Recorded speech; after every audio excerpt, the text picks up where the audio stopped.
sanadkan wixii ka dambeeyay waddanka Ingiriiska waxaa la joojin doonaa physical document ama car ama warqad oo home office ay ku siiyeen waxay noqon doonaan wax walba digital oo waa ina account samaysata isdiiwaan gelisaa waxaa la sheegay in qof walba uu hadda isdiiwaan geli karo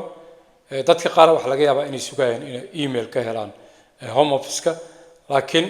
haddii aad rabtid inaad isdiiwaan gelisid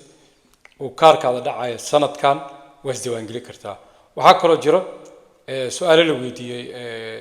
home office-ka oo ku saabsan qofka hadduu isdiiwaan geliyo oo wixiisa dhan ay noqdaan online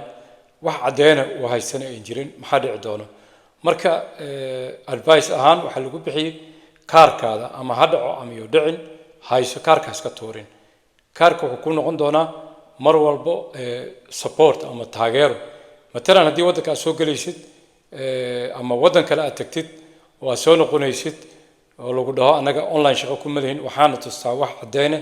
inaad Ingiriiska degan tahay waa inaad kaarkaas haysataa muhiim ah marka inuu dhacay kale ama haddii warqadda home office ay ku siiyeen haysatid warqadaas meel dhigo video yaraan kula wadaaga